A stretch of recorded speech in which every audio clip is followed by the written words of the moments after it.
Hey, and welcome to Board with Life News for October 21st. Today I'm going to talk about Essen's record-breaking year, Mutant Chronicles, Kung Fu Panda the board game, an expansion for Arena of the Planeswalkers, as well as the Kickstarter for Crimson Creek. Let's get to it.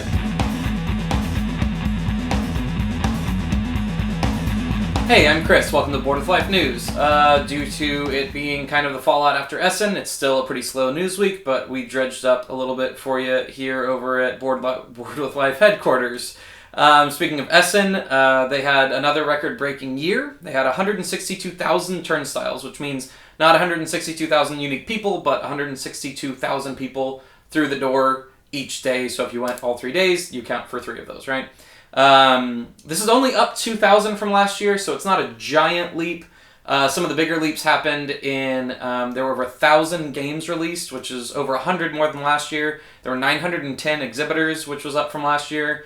Clearly still growing, but a little bit slower when you compare it to like Gen Con, which had this year 197,000 turnstiles, which was up more than 10,000 from last year. So obviously, kind of the hobby game industry has been much bigger in Europe for longer than America, and America's still kind of catching up. So we're still growing faster than they are over there, but that's because they've been established there longer, so that makes sense.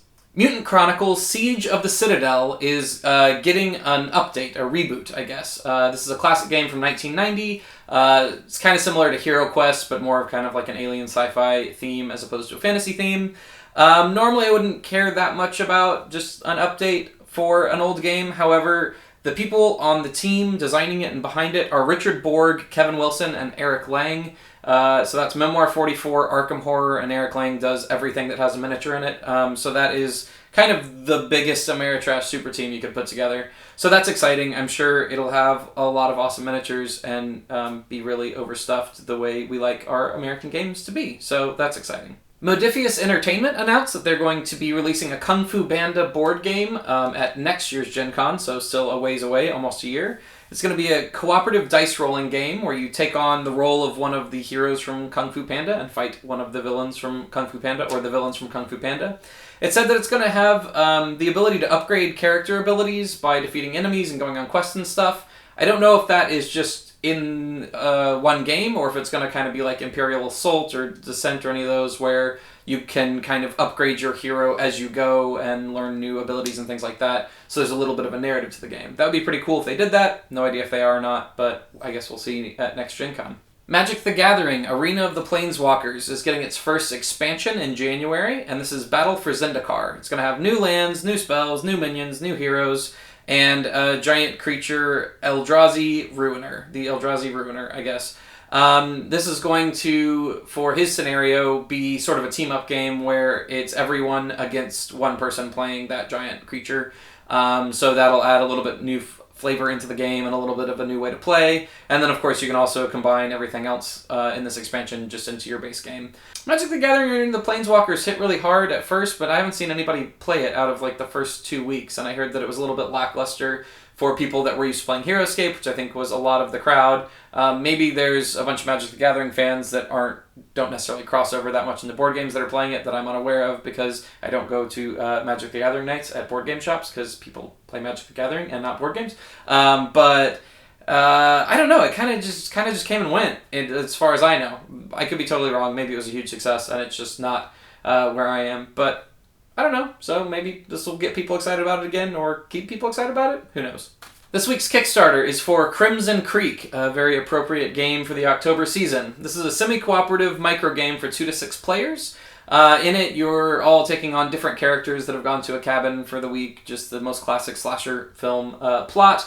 And somebody's killing you or trying to kill you, so you're going around exploring different locations, trying to find clues about who the murderer is. But there's a chance that you might discover that you yourself are the psychotic killer, in which case your goal is no longer to find the killer, and it is now to kill everybody. So that's fun. I like the kind of like light betrayer aspect of it. I like that in games, so it seems pretty interesting, and it's only $12 right now on Kickstarter, so if that seems like something you're into, go back it. That is the news for this week. Thanks so much for tuning in. Make sure you like us on Facebook, subscribe on YouTube, follow us on Twitter, do the social media things. We're also on Instagram. We post pictures and a lot of behind-the-scenes stuff on Instagram, so if you're really into the show and you want to see kind of like how that sausage gets made, oops, there's some prototype cards just fell out of this, then go follow us on Instagram. This week's question comes from @WG Tabletop, and they ask, are you trying to get your wife into gaming more? As most of you know, if you watch the news, I just recently got married. And the answer to that is no, not really.